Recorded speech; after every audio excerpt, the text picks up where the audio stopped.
ओम नमो भगवते वासुदेवाय। ओम नमो भगवते वासुदेवाय। नारायणं नमस्कृत्यं नरं चैव नरोत्तमं देवीं सरस्वतीं व्यासं ततो जयमुदीरयेत्। नष्टप्रायेषु अभद्रेषु नित्यं भागवतसेवया भागवते उत्तमश्लोके भक्तिर्भवति नैष्टके। ओमज्ञानतिमिरान्धस्य ज्ञानाञ्जनशलाकया चक्षुरुन्मीलितं येन तस्मै श्रीगुरवे नमः। श्रीचैतन्यमनोभीष्टं स्थापितं येन भूतले स्वयं रूप कदा मह्यं ददाति स्वपदान्तिकं। वन्देऽहं श्रीगुरुं श्रीतपदकमलं श्रीगुरुं वैष्णवांश्च। श्रीरूपं सागरजातं सगणरघुनाथान्वितं तं सजीवं सावद्वैतं सावधूतं परिजनसहितं कृष्णचैतन्यदेवं श्रीराधा कृष्णपादाञ्च सहगणललिता श्रीविशाखान्विताञ्च। हे कृष्ण करुणा सिन्धु दीनबन्धु जगत्पते गोपेश गोपिकाकान्त राधाकान्त नमस्तुते। तप्तकाञ्चन गौराङ्गी राधे वृन्दावनेश्वरी वृषभानुसुतं देवी प्रणमामि हरिप्रिये। वाञ्छाकल्पतरुभ्यश्च कृपा सिन्धुभ्य एव च पतितानां पावनेभ्यो वैष्णवेभ्यो नमो नमः। जय श्री कृष्ण चैतन्य प्रभु नित्यानंद श्री अद्वैत गदाधर श्रीवासादि गौर भक्तवृंद। हरे कृष्णा कृष्णा कृष्णा हरे हरे हरे राम राम राम हरे हरे। हरे कृष्णा कृष्णा कृष्णा हरे राम राम राम हरे हरे। हरे कृष्णा कृष्णा कृष्णा हरे हरे राम राम हरे हरे। कृष्णाय वासुदेवाय देवकीनन्दनाय च नन्दगोपकुमाराय गोविन्दाय नमो नमः। गोविन्दाय नमो नमः। श्रीगोविन्दाय नमो नमः। प्रथमतः नवीन वर्षाच्या आणि गुढीपाडव्याच्या सर्वांना हार्दिक हार्दिक शुभेच्छा। आजचा श्लोक आहे 3रा अध्याय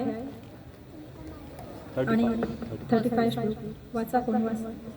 श्री भगवानुवाच श्री भगवानुवाच असंशयी महाबाहो असंशयी महाबाहो चुकला 35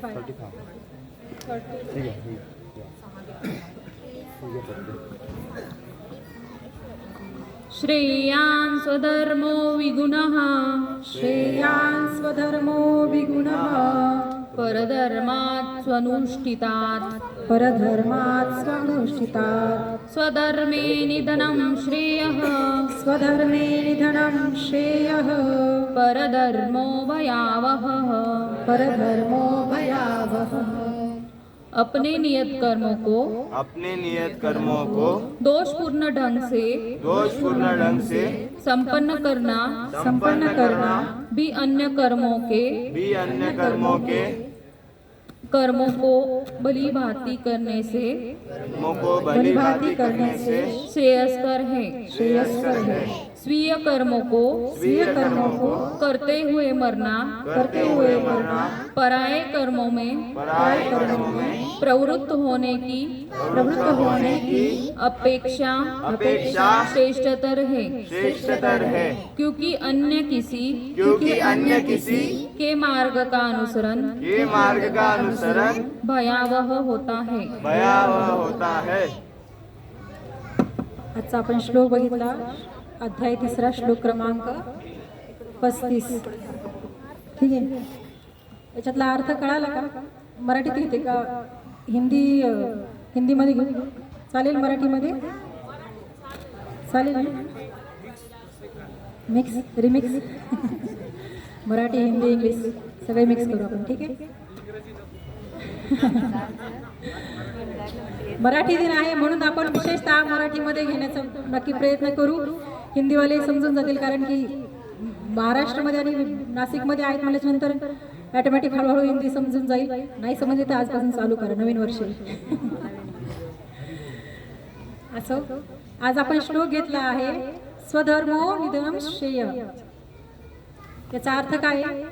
आता माताजीने वाचला जसं की स्वधर्माचं पालन करायचं, परधर्माचं पालन, भलेही परधर्म म्हणजे कोणताही इतरांचा धर्म असेल, कितीही चांगला वाटला तरी देखील त्याचं पालन न करता जे आपल्याला नियत कर्माने नियत धर्म दिलेला आहे त्याप्रमाणे आपण पालन करायला हवं. म्हणजे कसं, इको कमी करायला सांगितलं जातं बघा. जेव्हा आपला धर्म म्हणजे काय पहिले तर हे जाणून घ्या. कोणाला माहिती धर्म म्हणजे काय? धर्माची व्याख्या, धर्म तू साक्षात भगवत प्रणीत म्हणजे हरे कृष्ण.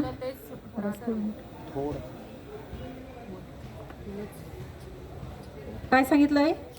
भगवंतांनी ज्या ज्या गोष्टी सांगितल्या त्याला स्वीकार करणं आणि त्याप्रमाणे आपलं जीवन यापन करणं. आता स्वधर्म याचा आपण जरा संधी विग्रह किंवा फोड केली तर याचा अर्थ काय होतो? स्व म्हणजे काय? स्वतःचा. आणि धर्म म्हणजे काय? स्वभाव. एक प्रकारे धर्माचा अर्थ काय होतो? स्वभाव, स्वतःचा स्वभाव. आता स्वतः म्हणजे काय? आता मी म्हणजे काय? आता आपण व्याख्या काय करतो? मी म्हणजे काय? आता सांगा बरं, तू सांग. मी म्हणजे कोण? मी म्हणजे चिन्मय. म्हणजे प्रत्येक जण आपला ओळख काय करून देतो? जे काय आपल्या नावाप्रमाणे. नाव विचारल्याच्या नंतर काय आणखी दुसरं? कुठून आले, कोणत्या गावाचे आहेत किंवा कुठल्या देशाचे आहेत, अशा प्रकारे आपण आपली ओळख करून देतो. पण ही आपली खरी ओळख आहे का? तर ठीक आहे, अजून आपण म्हणू जसे आपण समजा आता याला विचारलं आपण कोण आहोत आपण, त्यांनी काय म्हणलं? मी. आता मी म्हणजे कोण? आता इथे हात दिला म्हणजे आपण मेन हात आहे का मेन हृदय आहे? कोण आहे? दोन्ही पण नाही सांगा. जेव्हा आता आपण जसं की शाळेमध्ये मुलांना काय म्हणतात, एखाद्याचं नाव घेतो, जसं की आता चिन्मय आहे किंवा कृष्ण आहे, प्रेझेंट दिली काय म्हणला? प्रेझेंट टीचर बोलते की नाही? म्हणजे हा हात तुम्ही आहात का? पाय तुम्ही आहात का? डोकं तुम्ही आहात का? मग कोण आहे तुम्ही? हा, जेव्हा तुम्हाला बोलवलं तर तुम्हीच येणार ना. मग तुम्ही म्हणजे कोण आहे का नाही? जमले. म्हणजे आपली ओळख ही सध्या जी ओळख आहे आपली कशाची? शरीराची ओळख करून देते आपण, आत्म्याची ओळख करून देत नाही. आणि जोपर्यंत आत्मा आपल्या शरीरामध्ये स्थित आहे तोपर्यंतच या शरीराची ओळख आहे. बघा मला सांगा, जेव्हा आपण जन्माला येतो बरोबर आहे, जेव्हा आपला जन्म होतो तेव्हा आपल्याकडे काय असतं? काय असतं आपल्याकडे? श्वास, भगवंताने दिलेला श्वास असतं बरोबर आहे. हळूहळू त्याला एक ज्या जीवाला नाव दिलं जातं, जसं आता हा केवांश जन्म झाला, त्याला नाव पहिले होतं का? ए बाळा बाळा बाळाच करत होतो आपण. त्यानंतर त्याचं नामकरण झाल्याच्या नंतर काय नाव दिलं? खेवांश बरोबर.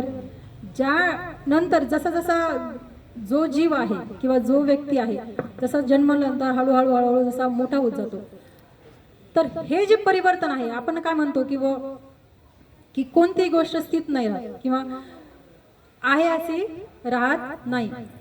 पण तरी देखील आपण काय म्हणतो की त्या गोष्टीवरती आपण विश्वास ठेवत नाही. कोणत्या? की भगवंताची प्रकृती जी आहे परिवर्तनशील, त्याच्यावरती आपण विश्वास ठेवत नाही. कशा प्रकारे? तर जसं की आता आपल्याला परिवर्तनच बघायचं झालं तर आपल्यात देखील आपण परिवर्तन बघू शकतो. जसं की लहान मुलं असताना, एकदम तहान बाळ असताना आपण तो बघतो बरोबर आहे. काही जण देवावरच विश्वास ठेवत नाही, त्यांच्यावरती हे समोर जिवंत उदाहरण आहे. कशा प्रकारे तुम्ही बघता स्वतःची जी ओळख करून दाखवता. जसं जन्माला असताना एक छोटासा बालक असतो, तोच बालक हळूहळू मोठा होतो, या अवस्थेपर्यंत येतो, त्यानंतर हळूहळू शाळेमध्ये जातो, त्यानंतर हळूहळू कॉलेजमध्ये जातो. पण कोण असतो? तोच. जेव्हा आपण डायरेक्ट त्याला एकदम छोटं बाळ असताना बघितलं आणि डायरेक्ट एकदम कॉलेजमध्ये गेला असेल, आपण त्यावेळेला ओळखू का हो? त्याला खूप दिवसांनी पाहिल्यावर ओळखू का? का बरं? पण त्याला आपण बघितलेले ना, तोच बदल झालेला. कुठला? ह्यालाच म्हणतात परिवर्तन. माताजी आपको समझ में नहीं आ रहा है क्या? शायद त्यालाच आपल्याला काय म्हणतात परिवर्तन. परिवर्तन कसं होतं? हळूहळू परिवर्तन होतं, पण हे परिवर्तन जे घडतंय आणि हळूहळू तो जीव जोही व्यक्ती असेल तो हळूहळू वृद्ध होतो आणि वृद्ध झाल्याच्या नंतर जेव्हा त्याचा अंत समय येईल त्यावेळेस तो नष्ट पावतो. ज्यावेळेस तो हे शरीर सोडून जातो तेव्हा त्याच्याकडे नाव असतं, जे दिलेलं पहिले बालक असताना दिलेले पहिले नाव असतं. बघा आता जेव्हा तो मृत पावतो तेव्हा त्याच्याकडे जे पहिले भगवंतांनी दिलेले ते श्वास आहेत का? नाही. पण त्याच्याकडे नाव आहे. पण जेव्हा तो जन्म होता तेव्हा त्याच्याकडे नाव होतं का? श्वास होते. ह्या नाव आणि श्वास ह्या दोन्हीच्या मध्ये जे एवढं जीवन जगलं किंवा जे काही कार्य केलं त्याला म्हणतात जीवन. आता हे जीवन कसं जगलं ह्याच्यावर त्याचा डिपेंड आहे की पुढचा जन्म किंवा पुढचे कर्म, त्या कर्मानुसार त्याची गती कशा होते त्या प्रकारे. आता इथे सांगितलेलं आहे की स्वधर्म. स्वधर्म म्हणजे काय किंवा आपलं धर्म म्हणजे काय, आपण कोणत्या धर्माचे आहोत. आता प्रत्येक जण आपापली ओळख करून देईल की मराठा आहे, मी हिंदू आहे, मी मुस्लिम आहे, मी सीख आहे, मी ईसाई आहे. हे आपले धर्म आहेत का? मग हो कशाला म्हणतात? जेव्हा आपल्याला काही फॉर्म भरायचा असतो तेव्हा आपण काय ओबीसी, ओपन, काय आणखी NT, SC, काय काय CBC, काय काय जे असतील ते लगेच फॉर्म मध्ये आपण भरून टाकतो. का बरं? पहिले तर आपण हिंदू टाकतो, रिलिजन हिंदू, पुढे इंडिया, भारतीय, हा भारतीय, इंडियन जे काही आहे ते टाकतो, सगळ्या गोष्टी टाकतो. पण त्याच्यानंतर काय? आपली ओळख एवढीच राहते का? आपण स्वधर्म म्हणजे आपण कोण आहोत हे पहिले आपण प्रथम जाणायला पाहिजे. आपण हे शरीर नाही, आत्मा आहोत. आणि हा आत्मा आपल्याला कोणी दिलेला आहे? भगवंत स्वतः सांगतात ममे अंश जीव लोके. भगवद्गीतेत सांगतात भगवंत ममे अंश जीव लोके जीवभूत सनातन. हे अर्जुन, प्रत्येक जो सजीव आहे, जीव आहे, तो प्रत्येक जीव माझा अंश आहे आणि माझा अंश असल्या कारणाने प्रत्येक गोष्ट त्याच्यामध्ये मी पर्याप्त प्रमाणे दिलेली आहे. पण तो कसा त्याचा वापर करतो तो त्याच्यावरती अवलंबून आहे आणि तेच असतात आपले कर्म. आता काही जण ह्या गोष्टीला जागरूक होतात, जसं की लहान बाळ जेव्हा जन्मतो. आता मला सांगा, जेव्हा आपण नॉर्मली प्रत्येक जणांना माहिती, जसं की आईच्या गर्भामध्ये मुलं असतं तेव्हा ते कशा अवस्थेमध्ये असतं, एकदम असा हात जोडून बघितलं असेल ना आपण सोनोग्राफीच्या किंवा काही फोटोजमध्ये वगैरे इकडे तिकडे प्रत्येक जण आपण एकदा का होईना हॉस्पिटलमध्ये गेलेलो असेल, कुठे ना कुठेतरी आपण ते पिक्चर पाहिलेलं असेल की बुवा असा हात करून आपण जोडून बसलेलं असतं. बरोबर आहे. म्हणजे आपण छोटे बालक असताना तेव्हा काय प्रार्थना करतोय आपण? हे भगवंता, या म्हणजे हे सांगितलं जातात हे जे भगवंतानी आईचं जे गर्भ दिलेलं ना, उदर, या गर्भामध्ये ज्यावेळेस सांगितलं जातं इतक्या यातना असतात, एवढे असे पिन टोचल्यासारखं त्या गोष्टी होतात. आणि ज्या प्रकारे आई जे काही अन्न खात असेल त्या प्रकारे त्याला त्या गोष्टी पुरवल्या जातात. आणि त्यातही देखील सांगितलं जातात की सत्वगुणामधलं खावा किंवा हे सगळ्या गोष्टी असं सांगितलं जातात. का बरं? कारण की ज्याप्रमाणे ते खाणं होतं त्याप्रमाणे त्या मुलाची बुद्धी पण वाढते, प्लस त्याला त्या गोष्टीचा त्रास देखील काही काही गोष्टींचा होतो, जसं की तिखट मसालेदार किंवा काही गोष्टी असं ते अवॉइड करायला काय डॉक्टर सांगतात, कारण की त्या मुलाला किंवा त्या बालकाला त्या त्रास होतो त्या पद्धतीने. तर त्या त्रासातून मुक्त होण्यासाठी त्यांनी काय सांगता की हे भगवंता मला या दुःखातून वाचव, प्रार्थना करतोय. तो जीव काय प्रार्थना करतो? तो जीव म्हणजे आपण सर्वच आलो त्याच्यामध्ये, कारण की आपणही प्रत्येक जण आईच्या गर्भातून बाहेर आलेले, तेव्हा आपणही ती प्रार्थना केलेली आहे. नशीब त्या प्रार्थनेला जागरूक राहून आपण भगवत भक्तीमध्ये आहोत आणि म्हणून आज इथे आहोत सत्संगामध्ये.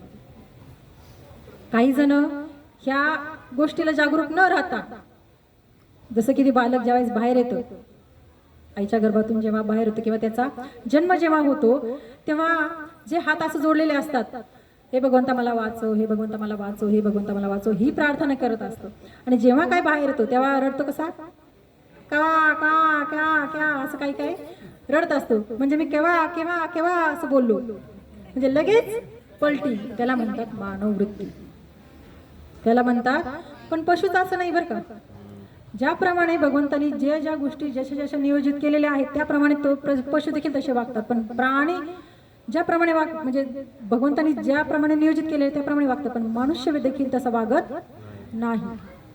जसं सांगितलं जातं की प्रत्येक व्यक्तीला किंवा प्रत्येक प्राण्यांना भगवंतानी एक नियोजित काही कार्य सोपून दिलेले आहेत किंवा एक जीवनशैली सोपून दिलेली आहे, त्याप्रमाणे ते वागतात. जसं की आता एखादा जंगली प्राणी असेल, जसं की एक वाघ घेऊ किंवा सिंह, हत्ती, कोणताही वाघ हे घेतली, तर त्या प्राण्यांसमोर कितीही समजा तुम्ही 1 महिनाभर 2 महिने त्याला उपाशी ठेवा आणि त्यानंतर त्याच्यासमोर एकदम एवढी मोठी घास ठेवा, म्हणजे गवत ठेवा, खाईल का होतो? नाही का का बरं? आता भूक तर लागलेली ना, एवढे महिना 2 महिने त्याला उपाशी ठेवले म्हणजे त्याला मांसाहार नाही. का बरं? बोला ना, बोललं तर कळेल. एवढं तरी माहिती ना, जंगली पशु काय खाता? मग तो गवत खाईल का? नाही. का बरं नाही खाणार? कारण तो मांसाहारी प्राणी आहे.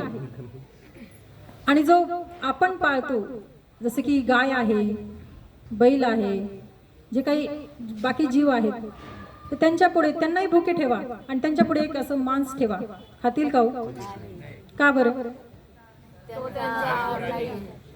पाळीव प्राणी तर आहेत, पण त्यांचा आहार तो नाही आहे. त्यांचा आहार काय? शाकाहारी आहे, म्हणजे जे काही घासघूस ह्या पद्धतीने. आणि भगवंतानी रचना देखील बघा ना कशी केलेली. हिंस्र जे पशु असतात किंवा जे जंगली पशु असतात, त्यांची दातांची बनावट कशी केलेली, एकदम नोकेली दात, एकदम टोकदार दात, जेणेकरून की ते एखाद्या प्राण्यांची भक्षण करू शकतात. बरोबर आहे. आणि जे प्राणी पाळीव प्राणी आहे, जसे की गाय आहे, बैल आहे, ह्या ज्या गोष्टी आहेत, तर त्यांची रचना कशी केलेली आहे? जशी आपल्या दातांसारखी आहे की नाही? बघितली का? गाय तर सर्वांनी पाहिली असेल ना. त्यांची बनावट आणि आपली बनावट काही भेद आहे का? सारखं वाटतं? सारखेच का नाही? मग याच्यावरून लक्षात घ्या, कितीही उपाशी ठेवून देखील जो प्राणी, जो मांसभक्षक प्राणी आहे, तो गवत खात नाही. आणि कितीही भूक लागून देखील जो शाकाहारी प्राणी, जो गाय आहे, तो मांस खात नाही. पण एकच असा जीव आहे माणूस, त्याच्यासमोर काही आणा, शाकाहारी आणा नाही तर मांसाहारी आणा, येऊ द्या, जे काही येईल ते येऊ द्या आणि हजम होऊ द्या. अरे पण आपल्या तशी बनावट नाही, म्हणून तर आपलं पचन होत नाही त्या गोष्टींनी. आणि मग आपल्याला डायजेस्ट नाही झालं की मग म्हणून सांगितलं जातं, प्रकृतीचे जे नियम बनवलेले आहेत ना, त्याप्रमाणे जर वागलं तर आपण नक्कीच व्यवस्थितपणे आपलं जीवन जगू. पण प्रकृतीच्या नियमाच्या अपोज गेलं की जे काही प्रकृतीनुसार जी शिक्षा मिळते, तर ती आपल्याला भोगायला आपल्याला समोर तयार असायला हवं. आता प्रकृतीचे नियम कोणते कोणते नियम आहेत? जन्म मृत्यू जरा ते तर आहेच, पण प्रत्येक प्रकृती जसे सांगितले, भगवंतानी जी प्रकृती बनवलेली, प्रत्येक आता जशी की आता समजा हे ऋतू आहेत किंवा हे झाड प्राणी सगळे काही आहे, प्रकृती आहे. प्रत्येक जण आपापल्या पद्धतीने चालतं, पण मनुष्य आपला त्या पद्धतीने न चालण्या कारणानं आपल्याला हे दुःख सुख ह्या सगळ्या गोष्टी भोगाव्या लागतात. आणि ह्या दुःख सुखातून जो पर्याय होतो, आता हे दुःख सुखातून बाहेर निघण्यासाठी काय असतं? आपण काही ना काहीतरी उपयोग करतो का नाही, उपाय करतो का नाही बाहेर निघण्यासाठी? का कोणी काहीच उपाय करत नाही? बरं मला सांगा, दुःख कोणाला आलेलं नाही सांगा, हातवर करा, कोणाला दुःख नाही आले? असा कोण जीव आहे इथे बसलेला जो सदैव सुखी आहे? बरं असा कोण जीव आहे ज्यांना काही ना काहीतरी दुःख भेटलेले? सगळ्यांना दुःख भेटलंय. म्हणजे काही हात वरती अगदी थोडेसेच. चांगली गोष्ट आहे, ज्यांना सुख आहे तर भगवंतानी भरभरून द्यावं, आणखीन द्यावं, हीच आपली प्रार्थना भगवंतांना. पण हे सुख पचवण्याचं देखील ताकद पण द्यावी बरं का. कारण की सांगितलं जातात की दुख में सुमिरन सब करे, सुख में करे ना कोई, जो सुख में सिमरन करे तो दुख काय को होई. आपण जर सुखामध्ये देखील भगवंतांना स्मरण करत राहू तर मग दुःख येण्याचा प्रश्नच नाही. आणि जरी दुःख आलं तरी एक भक्ताचं हे लक्षण असतं की दुःख जरी आलं तरी भगवंता तू जे दिलेलेस त्याच्यामध्ये मला समाधान आहे. ठेविले अनंते तैसेची राहावे, चित्ती असू द्यावे समाधान. आपले गुरु महाराज स्वामी भक्तिपादजी काय करतात सांगतात, एकच त्यांनी मंत्र दिलेला आहे. सांगा. Thank you Krishna. Thank you Krishna the present moment now as it is. जी भगवंतानी परिस्थिती आपल्यावर दिलेली आहे, मग चांगली असो वाईट असो सुख असो किंवा दुःख असो, त्याच्यामध्ये भगवंताला थँक्यू. धन्यवाद माना. आता कोण कोण मानतं सांगा. चांगले आल्यावर चांगले काही आल्यावर काही आहेत, नाही, लक्ष तर येत नाही. वाईट आल्यावर वाईट आल्यावर येते आठवण. नाही, धन्यवाद मानण्याची गोष्ट आहे. चांगले आल्यावर भगवंताला काही हात वरती आहेत, काही करू का नको, ठेवू का नको, कोण काय म्हणेल का. आणि जरी हात वर केले तर मग आम्हाला प्रश्न विचारल्यावर मग काय उत्तर द्यावं, हा आपल्याला पुढचा दुसरा प्रश्न पडलेला असतो. बरोबर. घाबरू नका, इथे आपल्याला पनिशमेंट काही भेटणार नाही. उत्तर नाही दिलं म्हणून प्रसाद पण भेटणार नाही असं नाही. सगळ्यांना पोटभर प्रसाद भेटणार आहे. त्यामुळं बोला, बोलल्याने आपल्या मनातील काही गोष्ट आहेत किंवा काही जे आपल्यामध्ये शंका कुशंका असतील तर ते आपल्या निघून जातील. काही प्रश्न विचारले तर तुमच्या प्रश्नाचे उत्तर देखील मिळून जातील. नाहीतर उगा आपलं एकटं बघत आपण बोलत राहावं आणि समोरच्याने झोपत राहावं. भागवत कथेमध्ये हे उदाहरण पक्के लक्षात म्हणजे निदर्शनास येतात बरं का. एक असाच व्यक्ती होता, भागवत कथेमध्ये असंच बसलेला होता. बिचारा कपड्याचा व्यापारी होता. कथा चालू होती, छान कथा रंगली होती आणि हा पण मस्त रंगला होता. कुठे? झोपेत. एक कोणा पकडलेला होता आणि मस्त झोपेत होता. आणि झोपला तर झोपला आणि पुढे आणखी स्वप्नात गेला. अच्छा. स्वप्नातही गेला आणि स्वप्नात काय त्याला दिसायला लागलं, पुढे कथा चालू आहे आणि झोपेत गेला आणि स्वप्नही बघितलं. स्वप्नामध्ये काय चालू आहे, गिरायक आले. गिरायक आले आणि गिरायक म्हणतोय की बाबा हा कपडा आहे शर्टचा, काय मीटर दिला, कसा मीटर दिला. आता हा म्हणतो 100 रुपये मीटर. गिरायक म्हणतो नाही बाबा एवढा महाग नाही, काहीतरी कमी कर. तर ठीक आहे चला 80 रुपयाने घेऊन जा. नाही नाही 50 रुपये देईल. नाही बाबा, हा म्हणतो 50 नाही परवडत, अर्धीच डायरेक्ट किंमत मागतो. तो म्हणतो तुम्हाला परवडत असलं तर द्या, नाही तर मी चाललो. आता याला वाटलं भावा जी काही काय म्हणतात सकाळच्या वेळेला येत होते गवणीच्या टायमाला आलेला आहे, वापस तरी जाऊ द्यायचं कसं. आणि आता नाचा पाडा लागला तर पूर्ण दिवसभर आपला तसाच जाईल. 50 तर 50, चला बाबा ये बाबा वापस ये. आणि ह्याने लगेच घेतली कात्री आणि तागा फाडला. कसा तागा फाडला, जे समोर बसलेला तर त्याचा कुर्ता तर फाडला. म्हणजे बघा आता स्वप्नामध्ये गेलेला व्यक्ती इतका लीन होऊन त्याचं कार्य करतो. कुठलं कार्य? स्वधर्म निधनम श्रेय. कुठलं त्याचं स्वधर्म कोणतं होतं? कपड्याचा व्यापार. मग कुठेही त्याचं चिंतन कुठे आहे? भले कथेमध्ये बसलाय तरी चिंतन कुठलं? कपडे. तसं आपलं चिंतन होईल का कुठेही बसलं तरी भगवान नामाचं. जसं की आता काही माताजी लोकांच्या हातात माळ आहे. आपली माळ केव्हा चालू होते? कथेमध्ये बसल्यावर किंवा देवापुढे बसल्यावर. झोपायचं असलं, झोप नाही आली तर नक्कीच माळ हातात येते बरं का. कारण की एखादी झोपेची गोळी एवढी पॉवरफुल नसेल तेवढी एक माळ पॉवरफुल. हातात घेतली रे घेतली, नुसते दोन हरे कृष्ण कृष्ण हरे राम, मग डायरेक्ट शेवटचाच मणी येतो हातामध्ये. तोपर्यंत आपली माळ जेव्हा आपल्या 16 माळा झाल्या द्या टाकून, अशी आपली गत होते का नाही. पण असं नका करू. भगवान नामामध्ये असं तल्लीन व्हा जसं की हा कुर्ता फाड. कुठे का जाईना पण आपलं लक्ष आपलं ध्येय आपलं सोडायचं नाही. आणि ते न सोडण्याचा उपाय जो आहे तो आपला सत्संग. कारण की कितीही तरी आपण आपल्या स्वतःच्या काय म्हणतो हिमतीवर करण्याचा प्रयत्न करतो ना तर होत नाही.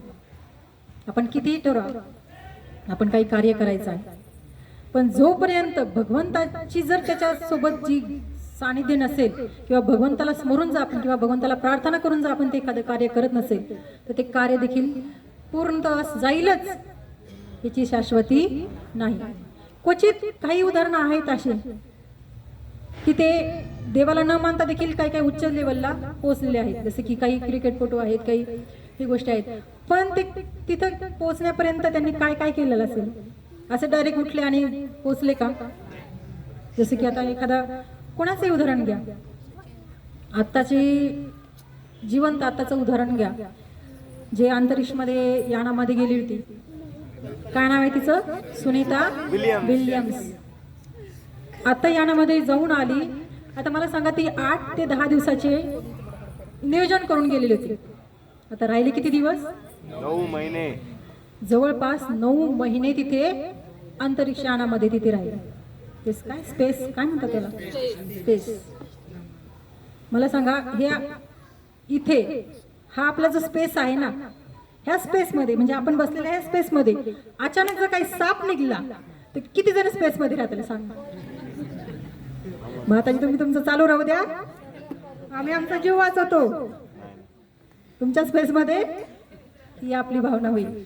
पण खरंच जर प्रामाणिक आपली जी इच्छाशक्ती जर प्रबळ असेल ना, तर आपण कोणतीही गोष्ट आपण करू शकतो. आणि तिथे पण त्या सुनीता विल्यम्सने सोबत काय नेलतो? एक छोटीशी भगवद्गीता नेलती आणि एक छोटीशी गणपतीची विग्रह नेलती. ते 2च वस्तू सोबत होत्या. आणि त्या भगवद्गीतेच्या आधारावर कसे काय सांगतात, मला जगण्याची किंवा टिकून राहण्याची प्रेरणा मिळत होती. आणि त्याच जोरावरती ती आज टिकून राहिली. आणि शेवटी काय हो, भगवत प्रेरणा तिथे कामाला आली का नाही? नाही तर आपल्यासारखे कधीच हरिबोल झाले असते तिथले तिथेच. आणि होतं, सुनीता विल्यम्स सारखीच एक दुसरी एक कल्पना चावला होती. अगदी 10 ते 15 मिनिटं अंतर राहिलं होतं. तिथेच तिचं जे यान होतं ब्लास्ट झालं. मला सांगा, तारे कृष्ण मारे कोण, मारे कृष्ण तारे कोण. ज्याची जेवढी आयु असते तेवढाच तो जगतो. त्याप्रमाणे भगवंत ज्याप्रमाणे ज्याला बुद्धी देता, त्या बुद्धीचा वापर आपण कसा करतो त्याच्यावरती आपलं आयुष्य पण किंवा आपले कर्म आणि त्या कर्मानुसार आपली गती पण डिपेंड असते. आणि हे जे आपलं कंटिन्यू जर टिकवायचं असेल ना, जसं की मग अशी उदाहरण सांगितलं, आपण इथे आल्याच्या नंतर आपले नाम स्मरण चालू होणार किंवा भगवत चर्चा चालू होते. कुठे? कथेमध्ये किंवा सत्संगामध्ये. आता एक असाच व्यक्ती होता, त्याला ना सत्संगाची आवड होती ना कथेची आवड किंवा कोणत्याच गोष्टीची, म्हणजे एक थोडक्यात नास्तिक म्हणा, नास्तिक देखील म्हणता येत नाही, पण माझं भलं माझं काम भलं अशा प्रकारे तो व्यक्ती होता. तर झालं असं त्याचे, आणि त्याचा पेशा काय होता म्हणजे व्यवसाय काय होता? चोरी करण्याचा व्यवसाय होता. म्हणजे एकदम पक्का चोर होता. पक्का चोर होता. आणि तो जो चोर होता त्याचे जे वडील होते ते देखील चोरीच करायचे. म्हणजे हा पेशा जो होता तो त्यांचा खानदानी होता, परंपरागत आलेला होता पेशा होता. तर वडील जाता जाता त्यांना सांगून काय गेले, बाबा एक काम करायचं, एक काम करायचं, आपला पेशा कधी सोडायचा नाही. आणि जिथे जिथे कथा कीर्तन भजन चालू असतं किंवा एखाद्या मंदिरामध्ये आश्रमामध्ये कधी जायचं नाही. का जायचं नाही? त्यांनी ते विचारलं नाही. त्यांनी ते विचारलं नाही कारण की त्याला गरज वाटली नाही विचारावं म्हणून. पण का जायचं नाही त्याच्या मागचं आता कारण पुढे बघ. ते बोले का जायचं नाही? ते बोले ठीक आहे. त्यानंतर त्यांनी आणखीन एक गोष्ट सांगितली की ज्याप्रमाणे आता ह्या गोष्टी तू कायम स्वरूपामध्ये लक्षात ठेव. काय काय करायचं नाही हो? सांगा, उत्तर सांगा. नाही तुम्ही जागेत का झोपलेत?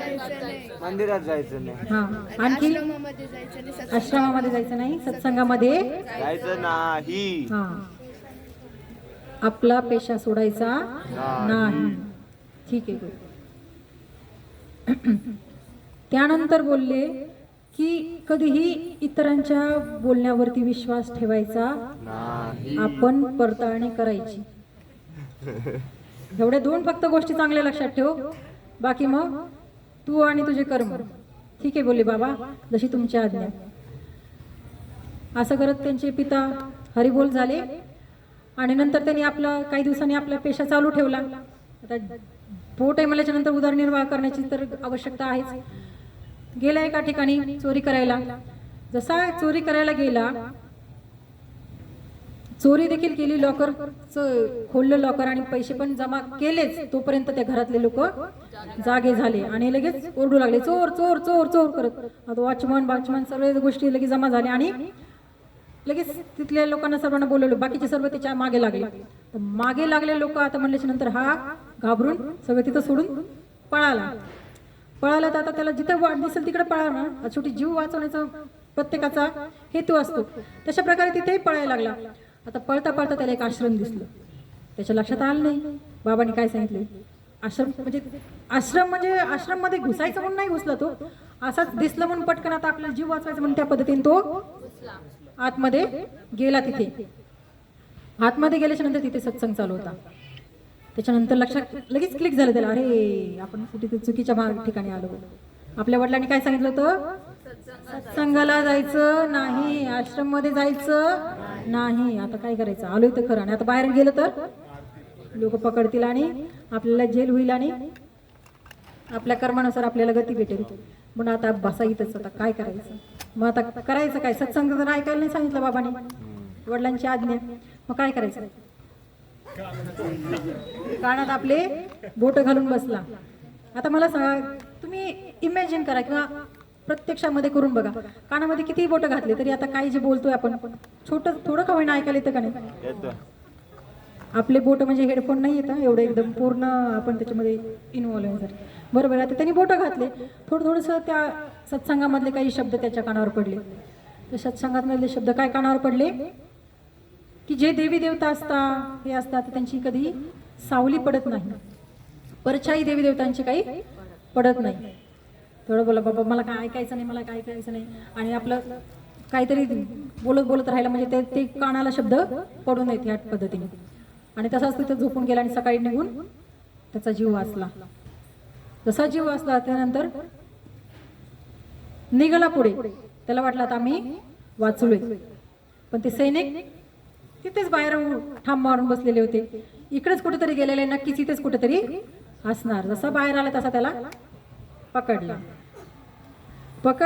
तसा त्याला घेऊन गेले. आता घेऊन गेले जिथे शिक्षा देणार तिथे. आता तिथे जेव्हा शिक्षा देणार तिथे घेऊन गेले तर त्यांनी विचारलं, बाबा सांग चोरी केलीस का. म्हणला नाही.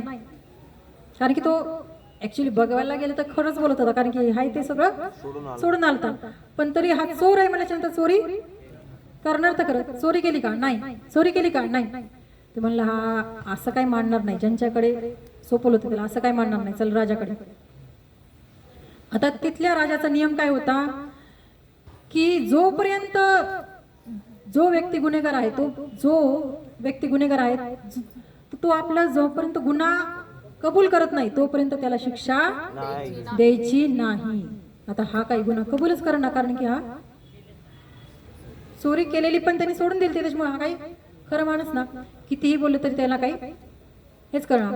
आता त्यातला एक हुशार व्यक्ती होता, प्रधान, त्यांचा राजाचा प्रधान होता. तो म्हणला हा असं काही मानायचं नाही. महाराज एक आयडिया करावं लागला आपल्याला. म्हणे काय आयडिया करावं लागेल. तर म्हणे हा कुठे ना कुठेतरी त्याला कशा ना कशाला तरी देवी देवताला कुठेतरी मानत असेल. म्हणजे जिथे खरं बोलतो माणूस. मला सांग, आपण स्वतःला फसवू शकतो, इतरांना फसवू शकतो, भगवंताला फसवू शकतो का. कारण की ते सगळं बघता, सर्व काही जाणता, त्यामुळे त्यांना काही फसवू शकत नाही आपल्याला. तर त्या व्यक्तीने देखील असं झालं की त्यांनी विचार केला की हा नक्की कोणाला कोणातरी मानत असेल.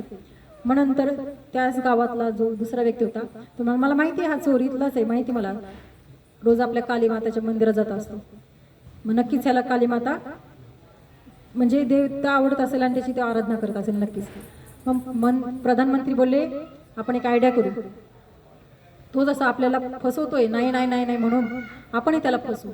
मग म्हणे आज रात्री काय करायचं, एक माताजीला बोलून आणलं आणि तिला एकदम काली मातेचं रूप दिलं. जशा प्रकारे ते काली मातेचं रूप असं त्या प्रकारे तिचं रूप बनवलं. आणि जसं आपण बघतो ना पिक्चरमध्ये, याच्यामध्ये सीन बघतो, असं एकदम अचानक वारा सुटला, धडाधडून बिजली चमकायला लागली, एकदम म्हणजे पूर्ण सीन तसा त्याच्यासमोर. अंधार पडल्याच्या नंतर अचानक हे दार उघडझाप झाली आणि ते उघडझाप झाल्यामध्ये अचानक ते मागून लाईटी सोडल्या, म्हणजे पूर्ण सीन त्याला असा दाखवला आणि त्याच्यातून ती देवी प्रगट झाली. अवतरली. त्याला वाटलं अरे आजूबाजू तर कोण आहे? खरंच देवी माझ्यावर प्रसन्न झाली काय, मला इथून वाचवायला खरंच आली. हे देवी माता तूच माझी खरी माता. बोले बाळा मला माहिती काय हरकत नाही म्हणे, बरं आता माझ्या पुढे फक्त कबूल कर, खरं चोरी केलीस का? तेव्हा तो खरं सांगणार, तेवढ्या तो प्रणाम मातेला करणार होता. मातेला प्रणाम करता करता अचानक त्याची लक्ष गेलं त्या मातेवर लक्ष गेलं आणि तिच्या पडलेल्या सावलीवर गेलं. त्याच्या लगेच क्लिक झालं. तिथं सत्संगामध्ये काय ऐकलं होतं? देवी देवतांची सावली. देवाची सावली पडत नाही.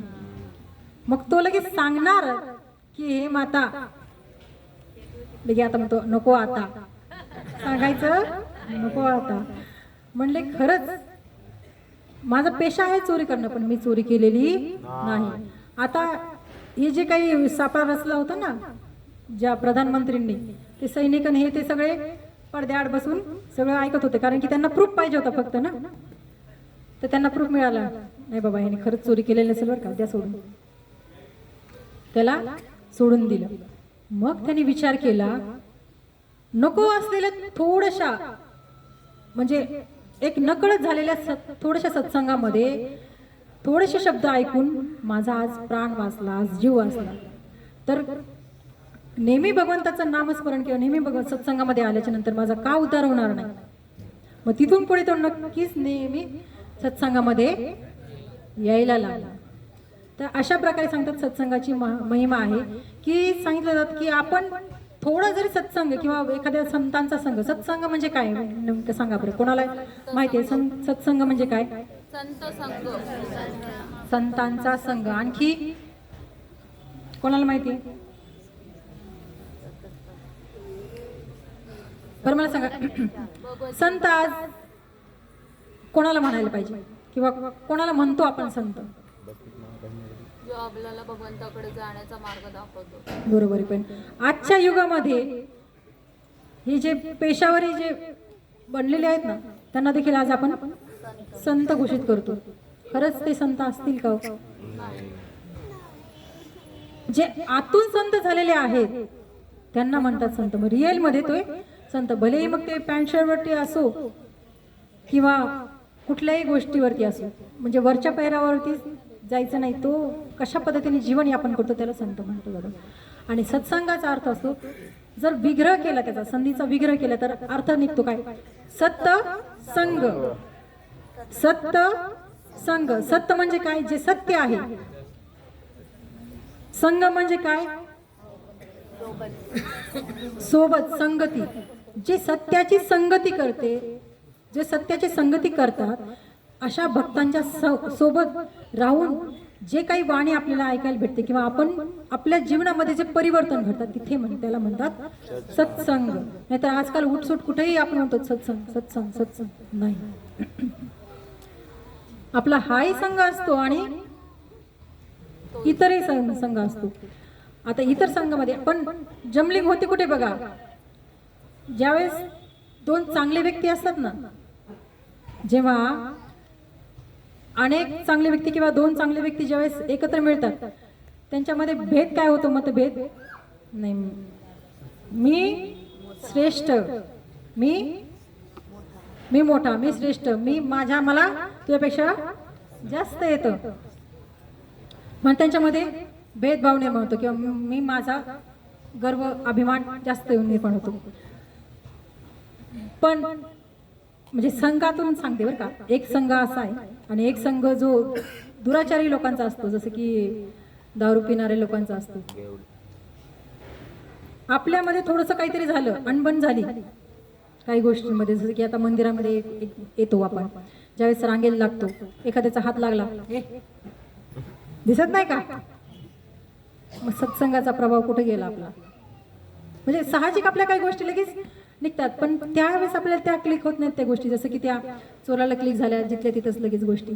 नाही, आपल्याला असं बोलायला नाही पाहिजे. आपण सत्संग करतो किंवा आपल्याला हे वाणी आपल्याला शोभत नाही, कारण की आपण हे भक्त आहोत.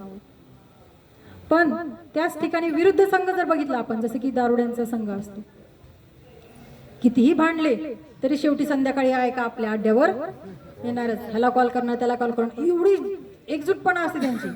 काही झालं तरी आपल्याला वेगळं व्हायचं नाही, पोहोचायचं वेळेवर. वेळेवर पोहोचायचंय आणि आपलं लक्ष काय गाठायचंय. पण आपलं तसं नसतं. काही जर अनबन झाली का लगेच तू जा, मी मागणं येईल, अशा पद्धतीने होत आपलं. तर सांगायचं तात्पर्य असं आहे की स्वधर्म जो आपला आहे, पुन्हा आपल्या मेन आपल्या मुद्द्यावर येऊ. स्वधर्म म्हणजे काय आपला, की स्वतःचा धर्म. स्वतःचा धर्म काय, भगवंतांनी काय झालेलं सांगितलेलं की स्वधर्म निधनम श्रेष्ठ. म्हणजे जो आपला धर्म आहे, म्हणजे मी कोण आहे, मी कोण आहे हे ओळखण्यासाठीच सत्संग आहे. आणि सत्संगामध्ये आपल्याला सांगितलं जातात अथा तो ब्रह्म जिज्ञासा. म्हणजे काय आहे, अथा तो ब्रह्म. ब्रह्म म्हणजे कोण, म्हणजे मी कोण आहे हे जाणण्याची जिथे जिज्ञासा निर्माण होते तिथे हा सत्संग असतो. आणि ह्या सत्संगाच्या मार्फतच आपल्याला खरं जीवनाचं ध्येय काय, उद्देश काय, आपण कशासाठी आलेलो आहे, कशासाठी जन्म झालेला आहे आपला. न मागता देखील दुःख काय येतात, आपण मागतो सुख पण येतं काय आपल्याला दुःख का, ह्या गोष्टी का निर्माण होतात. कधी आपल्याला असे प्रश्न पडता का हो? का आहे उत्सव म्हणून चला आज पाडवाय वा, चला देवाला नमस्कार करू म्हणून आपण मंदिरात येतो. का मंदिरात जातो आपण, का शांती मिळते म्हणून. बरेच जणांचा आता आम्हाला आता अनुभव आहेत, कारण की मंदिरात आलेले लोक इथे आल्यावर किती प्रसन्नता वाटते हो. आता आमच्याही घरी, म्हणजे घर म्हणजे मंदिरच आहे आमचं. छोट्याशा फ्लॅटमध्ये राहतो, भगवंताचं मंदिरच आहे, त्या मंदिरातच आम्ही राहतो समजा. कारण की गृहस्थी असल्या कारणानं आमचं जसं तुमचं घर आहे तशाच पद्धतीने आमचंही घर आहे. पण तरी देखील तिथं आल्याच्या नंतर लोक काय म्हणतात, शांतता वाटते, समाधान वाटतं, एकदम घरातली किटकिट एकदम बाहेर निघून जाते इथं आल्यावर. का होतं, घरात देव नाही, घरात माणसं नाही, इथं आल्यावरच का होतं, कारण की आपण त्या सगळ्या गोष्टी तिथेच सोडून देतो ना. कारण की इथे अस्तित्व भगवंताचं मानतो. मग घरात का नाही मानत, तर प्रत्येकामध्ये का नाही मानत.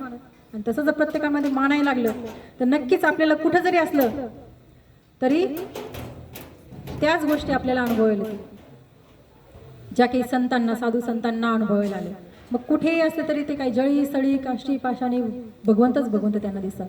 कारण की भगवद्गीतेतच एक रेफरन्स आहे की प्रत्येक जे संतांचे किंवा साधूचे लक्षण सांगितले काय की त्यांचा दृष्टिकोन जो आहे ना, की मग एक मुंगी असो किंवा हत्ती असो किंवा ब्रह्माजी देखील असो, प्रत्येकामध्ये भगवंताचं अस्तित्व ते मानतात. का, कारण की हे जो आपला आत्मा आहे, आत्म्यामध्ये परमात्माचं अस्तित्व आहे आणि तोच परमात्मा आपल्याला चांगलं वृत्ती किंवा चांगलं कार्य करण्यासाठी प्रेरित करतात. काय चांगलं आणि वाईट म्हणजे काय, आता अजून प्रश्न आला. तुम्ही तर काय प्रश्न विचारा ना, म्हणून मीच आपले प्रश्न विचारत राहते आणि मीच उत्तर देत राहते. चांगलं कशाला म्हणायचं आणि वाईट कशाला म्हणायचं सांगा आता, बोला का बंद करू. नाही म्हणजे आता रिस्पॉन्स असेल तर मग चालू ठेवू, कंटिन्यू. वाजले किती रे, 9 वाजले. 7 मिनिटं बाकी. चांगलं म्हणजे ऐकायला नाही आलं प्रभूजी नीट काय म्हणतात. प्रॉफिट असला तर वाईट म्हणजे ही आपली संकल्पना आहे. बरोबर सांगितलं प्रभूजींनी. चांगलं मनासारखं झालं तर आपल्याला काय वाटतं हे चांगले, आणि मनाच्या विरुद्ध झालं तर आजकाल आपण किती बघतो, हे असे छोटे छोटे मुलं असतात 10वी 12वीच्या एक्झाम मध्ये मनासारखे मार्क पडले तर चांगलं, नाही पडले लगेच म्हणजे विचारही करत नाही आपल्या जीवनाचं काय आहे ते, जीवन मिळले कशाला, आपल्याला भेटले कशाला, कशाला दिले भगवंताने. ही जिज्ञासाच आपण म्हणजे मला वाटतं 1-2 संडे किंवा या 1-2 सत्संगामध्येच प्रभूजीने जे काय सांगितले होते 4 प्रकारचे लोक, अर्थ अर्थ अर्थ अर्थाती जिज्ञासू आणि ज्ञानी. तर ही जिज्ञासा आपण करण्याच विसरलोय हो. मनुष्य देह मिळालाय कशासाठी? आपल्याला एक भगवंतानी विशेष गोष्ट दिलेली आहे. कोणती ती? बुद्धी तर सगळ्यांना दिलेली ना. कुत्र्याला जरी म्हटलं आपण किती प्रामाणिक पुत्र आहे. मन विचार हा? बोला. वाचा. वाचा म्हटलं तर प्राण्यांची देखील काही ना काही ते वाचा आहे. जसं आपण व्हिडिओमध्ये काही व्हिडिओमध्ये बघतो, पोपटांना देखील शिकवलं की राधे राधे राधे राधे, ते पण त्या गोष्टीत बोलतात किंवा त्यांची भाषा पण आहे. हा, बरोबर सांगितलं मला. एक विचार करण्याची क्षमता भगवंतानी आपल्याला दिलेली आहे. तर कोणत्या पद्धतीचे विचार करायचे तर ते आपल्यावर डिपेंड आहे. चांगला विचार की वाईट विचार की कसल्या प्रकारचा विचार आपण करायचा, ते मेन गोष्ट आहे. आणि ह्या विचारातून अंती आपलं ध्येय काय हे आपण जाणायला पाहिजे. का उगाच प्रत्येक जण आले जन्माला म्हणून आपलं प्रत्येकाचा संसार प्रमाणे चाललो त्या पद्धतीने, परंपरा एवं परंपरा प्राप्तम त्या पद्धतीने चालतोय. आता परंपरा धरली तर आज आहे काय सांगा बरं. आता आपण थोडंसं साईडला येऊ आणि आजच्या दिनविशेषवरती थोडंसं बोलण्याचा प्रयत्न करू. आज काय आहे? मराठी नववर्ष. गुढीपाडवा आणि मराठी नवीन वर्ष. म्हणजे ह्या मराठी नवीन वर्षापासून आपली सुरुवात होते. तिथीनुसार किंवा या पंचांगानुसार काय बोलली जाते, कोणती तिथी आहे? चैत्र शुक्ल प्रतिपदा दिन, म्हणजेच वसंताची सुरुवात सांगितली जाते. आजच्या दिवसाचं महत्व कोणाला माहिती आहे सांगा बरं. मला सांगा, गुढी कोणी कोणी उभा केली? मग हातवर करा ना. केली तर केली. जे आहे ते आहे. इथं काही ना आपल्याला राजाकडे नेणार आहेत ना प्रजेपुढे उभारणार आहेत. जे आहे ते आहे. केली ना. आम्ही पण केली भगवंतासमोर. बरोबर. गुढी उभे करण्याचं मागचं कारण काय आहे माहिती आहे कुणाला? रामजी आले अयोध्येत रिटर्न. नाही.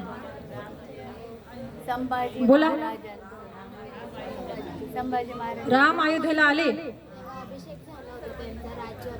मग जे दिवाळीमध्ये काय केलं जातं? मग दिवाळीच्या पाडव्याला काय केलं जातं? लक्ष्मीपूजन. मग तिथं फिरत होते का त्यावेळेस? तेव्हा शस्त्रांची पूजा करतात. काही गोष्टी आपल्याला ना उडवाउडवीच्या माहिती असतात आणि त्याच्यावर आपण विश्वास ठेवतो. तर म्हणून सांगितलं जातात की शास्त्र जाणा, हे शास्त्र काय सांगतात हे जाणा.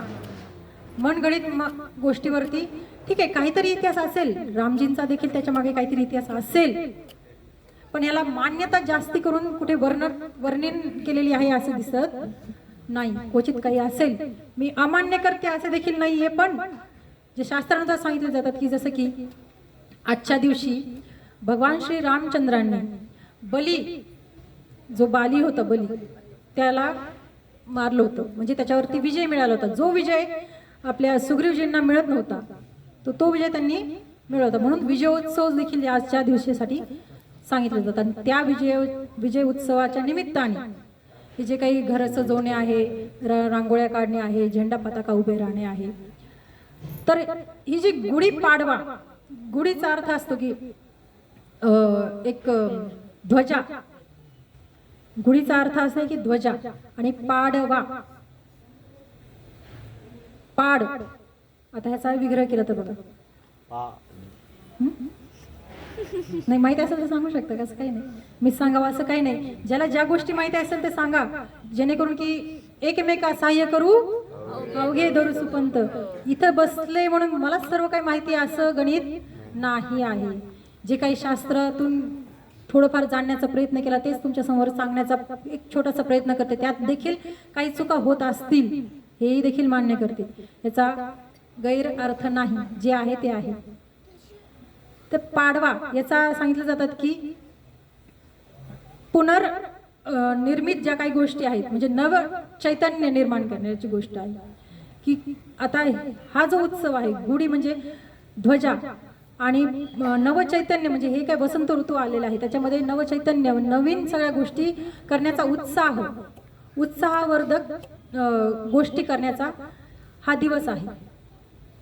या दिवसापासून म्हणजे सांगितलं जातं की पाडव्याला कोणतंच मुहूर्त लागत नाही शुभ कार्य करण्यासाठी. बरोबर आहे.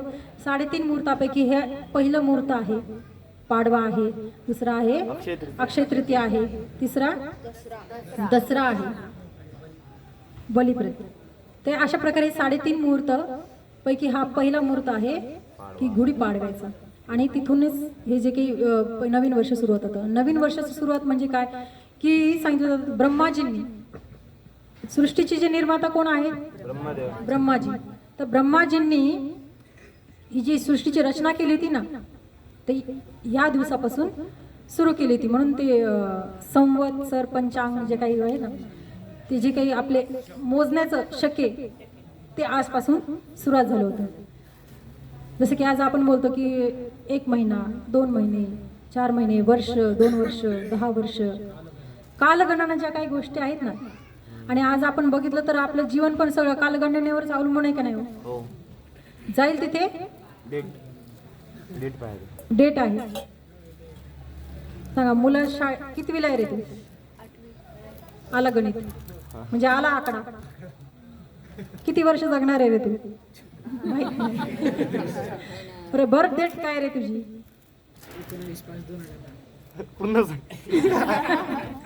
19. आला गणित. म्हणजे जन्मापासून मृत्यूपर्यंत. आज आपल्या सत्संगामध्ये काही जण प्रसाद महाप्रसाद वगैरे देतात की कोणी कोणाच्या स्मरणार्थ म्हणून, म्हणजे ते श्राद्ध काय म्हणतात त्याच्या नियमानुसार. अशा प्रकारे म्हणजे जे काही गोष्टी असं कुठेही म्हटलं तरी आज अजून विषयाची अजून दुसरं गोष्ट. आपल्याकडे फोन आहे सगळ्यांचे. काय नंबर हो तुमचा? लगेच आकडा आला. आणि हे तर आकडे चालूच आहेत. पण आज आता पैसे खिशामध्ये माणसाचे पैसे राहत नाहीत. ते काय मोबाईलमध्ये किती झाले तुमचं बिल? ATM, पेटीएम, काय फोन पे, काय अजून जीपे, गुगल पे, सगळे पे. अमेझॉन. पण आपण तिथे काय पे करतोय हे कोणाला माहिती आहे का? इथे सगळं पे करतोय आपण, बिल सगळं पे करतोय. पण भगवंता पुढे जर पे करायचं तर हे कोणतेच कार्ड चालणार नाही तुमचे, ना कोणता नंबरही चालणार नाही. तिथे एकच नंबर चालणार आहे, हरे कृष्णा कृष्णा कृष्णा हरे हरे, हरे राम राम राम हरे हरे. भगवान नामच आहे केवळ की ते तिथे चालणार आहे आपलं आणि तेच सोबत जाणार आहे आपल्या. आणि यात पण आकडे बरं का अजून म्हणतात आकडे. इति षोडशकं नामं कली कल्मषनातर नातरणोपाय सर्व वेदेषु दृश्यते. आता हा 16 अक्षरीच का मंत्र सांगितलं जातं? इथे 16 अक्षर आहेत बरं का. 16 किती आहेत मोजा. आता हे ठामपणे सांगू शकते कारण की मला माहिती यात गलती नाही. 16 अक्षर आहेत. हरे कृष्ण कृष्ण कृष्ण हरे हरे. मोजा कोण म्हणतो? किती झाले? बरोबर. इथे पण आलंच कालगणना, गणित आलं की म्हणजे या गणित आपला पिच्छा सोडतोय का हो? मग आपण ह्या भगवान नामाचा पिच्छा का सोडतो मध्ये? सत्संगाचा पिच्छा, भगवान नामाचा. तर सांगायचं तात्पर्य आहे की मगाशी सांगत होतो आपण परंपरा किंवा हे काही जे आपण सण उत्सव साजरी करतो याच्या मागचं कारण काय आहे हे आपण जाणतो का? उगाच आपला आलाय पाडवा, चला करा पुरणाची पोळी, करा गोडी उभा, करा गोडधोड, चला आता नवीन वर्ष चालू झाले. आता येणार काय पुढे? अक्षय तृतीया, रामनवमी. जे भगवंताचे उत्सव आहेत ना ते आपण जाऊन मंदिरात करतो बरं का, खरं सांगा. आणि बाकीचे उत्सव आहेत ते घरामध्ये साजरे करतात. दिवाळी, हे पुराण किती फटाके आणायचे रे? 2000चे बस का? काय होणार आहे 2000 मध्ये? 5000चे तरी आणा बाबा. कपडे कसले आणायचे? म्हणजे हे आपले गणित चालू होतात. पण खरं जे आपली संस्कृती आहे ती संस्कृतीच आपण विसरलो. आणि हे विकृत संस्कृती आपल्या समोर येते. जी आजची आपली संस्कृती, आजच्या दिवसापासून आपलं नवीन वर्ष चालू झालंय. पण आपलं दुर्दैव असं की 31 डिसेंबर 31 ते आपण नवीन वर्ष येणार आहे म्हणून ते साजरे करतो. किती जल्लोष यंग युथ लोकांचा तर विचारायलाच काय नाही. म्हणजे ह्यातून आपली संस्कृती लोप होतोय का उद्धाराला येते? म्हणजे आजच्या दिवशी, आज मला सांगा तुम्ही, आजच्या दिवशी सर्वांनी घरामध्ये एकदम नवचैतन्य, सर्वांमध्ये काही ना काहीतरी उत्साह, चला काही ना काहीतरी आपण संकल्प घेतला असेल की आजपासून हे करायचं, आजपासून ते करायचं, चांगल्या गोष्टी काहीतरी करायच्या, काहीतरी संकल्प चांगल्या जीवनाचे करायचे, बरोबर आहे का नाही? पण त्या दिवशी काय करतो, 31ला म्हणजे 1 तारीख येणार आहे त्या दिवशी, त्याच्या आदल्या रात्री पार्टी.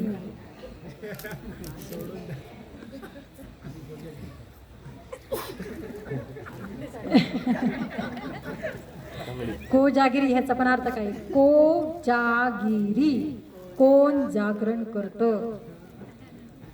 कशासाठी ते पण महत्वाचं आहे, तसं जागरण महत्वाचं नाहीये. आज काही लोक त्याच्यासाठी पण जागतात. अरे जागायचे 12 वाजता, दूध भेटणार आहे प्यायला, जोपर्यंत चंद्र दिसणार नाही तोपर्यंत काही दूध भेटणार नाही, तोपर्यंत टाइम कसा घालायचा, टाइम पास तर करायला पाहिजे आपल्याला. टाइम पास कसा व्हायचा? नाही तर गाण्याच्या भेंड्या, नाही तर कुणी डान्स नाच करतं, काय काय काय काय, म्हणजे बरेच असे ऐकावं आहे, बघण्यातही आहेत काही गोष्टी. पण ही आपली संस्कृती ऐकावं म्हणजे आपल्याच परंपरेचे, आपल्याच संस्कृतीचा आपणच नाश करतो किंवा ऱ्हास करतो आणि सांगतो आम्ही तर चांगले बघ, केला असेल तर लोकांनी केला, त्या लोकांमध्ये आपण येत नाही का, हेच आपण विसरतो. मग आपण आपल्या संस्कृतीमध्ये काय काय करायला हवं हे आपण जाणत नाही. जे काही सण उत्सव आहे, जसं की आज हे मुलं किती छान प्रकारे बोलून दाखवलं, ह्या प्रकारे आपल्या मुलांना जर आपण संस्कार दिले तर आपल्याला हे संस्कृती, आपल्या ह्या सणसुदांचे काही महत्व आहेत आणि तेच सण उत्सव आहेत जे भगवंताशी रिलेटेड आहेत किंवा भगवंताचं स्मरण करून देणारे आहेत. बाकी अन्य जे काय आहेत केवळ सांस्कृतिक कार्यक्रम आहेत बरं का. कारण की व्यक्ती किंवा प्रत्येक व्यक्ती हा उत्सव प्रिय आहे, बरोबर आहे. आपल्याला काही ना काहीतरी आनंद मिळण्याचा आपण प्रयत्न करतो. दुःखी होण्याचा कोणी प्रयत्न करतं का सांगा? कोण म्हणतं आज नाही मला आज दुःखी राहायचं, बरं बोलायचंच नाही, एकांत शांत, कोणी म्हणता का असं?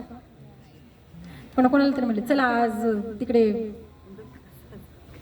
दुःख साजरी करायचं, कोण कोण येईल? नाही आता असंच म्हणावं लागेल. पण त्याच विरुद्ध जर एका ठिकाणी म्हणलं चला आज पिक्चर वाले, छावा पिक्चरचं खूपच नाव आले हो, चला बघायला छावा, खूपच नाव गाजले. आता हा अजून त्याच्या मागचा एक इतिहास आठवला अचानक. मी सांगितलं की कालच्या दिवशी म्हणजे पाडव्याच्या आदल्या दिवशी काय झालं होतं? पुण्यतिथी होती, संभाजी महाराजांची पुण्यतिथी. म्हणजे संभाजी महाराजांना त्या दिवशी औरंगजेबानं मारलं होतं. आणि काही जणांचं असं मत आहे की जी गुढी उभारायची नाही का, सुतक मध्ये संपलं ना, संभाजी महाराजांचे स्मरणार्थ म्हणून. पण ध्वजा, झेंडा किंवा जे काही आपलं आज अनेक वर्ण, मी आता काढलेत माझ्या आठवणीत, म्हणजे पाठ नाहीये पण मी तुम्हाला प्रूफ म्हणून दाखवते.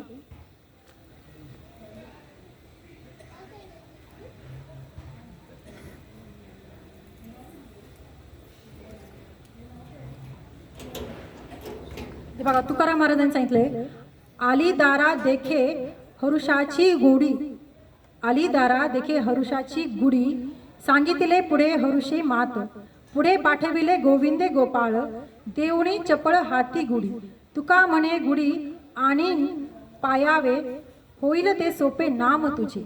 आता हे गुढीचा जी काही गुढी उभारण्याची परंपरा आहे ना, ती खूप पूर्वीपासून आहे बरं का, आपली आजची नाहीये. ती कशासाठी उभारली तर गुढी म्हणजे याचं काय सांगितलं तर ध्वजा, आपला जो हिंदू धर्माचा प्रतीक जे आहे भगवा, त्याचं ध्वजाचं प्रतीक काय सांगितलं जातं, ती उभारणी. म्हणजे ही दिंड्या पताकामध्ये कोणता कलर, म्हणजे कोणती ध्वजा उभारत जातात? भगवंताच्या नामाची ध्वजा. इथे तुकाराम महाराज ते सांगतात की ही गुढी तुम्ही हातामध्ये धरा आणि ह्याचं तुम्ही जतन करा.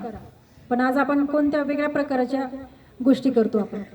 आता काही जण सांगतात की गळा पालता घालायचा नाही, अपशकुन मानलं जातं. पण मला वाटतं जे आता इथे वर कळस दिसतोय मंदिराच्या वरती, कधी निरीक्षण केले का तुम्ही? कळस कसा आहे हो सांगा? उलटा तांब्यासारखा आहे ना, मग तिथं अपशकुन आहे का? म्हणजे बघितलं तर मान्यता ज्या गोष्टीला आपण देतोय ती चांगली, आणि काही नाही गोष्टीला मान्यता नाही दिली तर ती वाईट. म्हणजे ह्याच्या मागचं शास्त्रीय कारण काही आहे का? का उगाच आपण कोणी सांगतोय म्हणून आपण त्याचा धरतोय, प्रूफ म्हणतोय? ह्या गोष्टी आपण पळतायला पाहिजे. ते सांगितलं जातं हे काय परंपरा आहे किंवा हे काय आपली सणसुद्धा आहे, त्याच्या मागचं खरं कारण काय आहे हे जाणून जर तुम्ही सण उत्सव साजरे करत असेल तर नक्कीच करा, त्याला काही डाऊट नाही आहे. पण ते त्या पद्धतीने करा, त्याचं स्मरण करा त्या पद्धतीने. ज्या प्रकारे संभाजी महाराजांना यातना झाल्या पण तरी देखील त्यांनी ते आपला धर्म सोडला का हो? नाही. आता ज्यांनी ज्यांनी छावा बघितलाय त्यांना सांगायची गरजच नाही. कोणी कोणी बघितला छावा? आम्ही पण बघितलंय फोनमध्ये, टॉकीज बघून नाही, फोनमध्ये बघितलंय. कोणी कोणी बघितलं छावा? थोडीच हात आहे. कोण म्हणणार नाही का पिक्चरला गेला? कोणीच म्हणणार नाही. ठीक आहे, असं थोड्याच जोड लोकांनी बघितलंय मला वाटतं. पण त्याच्यामध्ये एक म्हणजे लास्टमध्ये मुवमेंटमध्ये संभाजी महाराजांनी जे काही आपल्या जीवनामध्ये इतके त्रास सहन करून देखील, दुःख सहन करून देखील कशा प्रकारे आपल्या धर्माचं, स्वधर्म, पुन्हा आपण आपल्या श्लोकावर येऊ, स्वधर्माचं पालन केलं, हिंदू धर्म किंवा स्वराज्याचं धर्माचं पालन केलं निष्ठेने. प्राण गेले तरी चालेल पण स्वधर्म सोडणार नाही, मुघलाची गुलामी स्वीकार करणार नाही.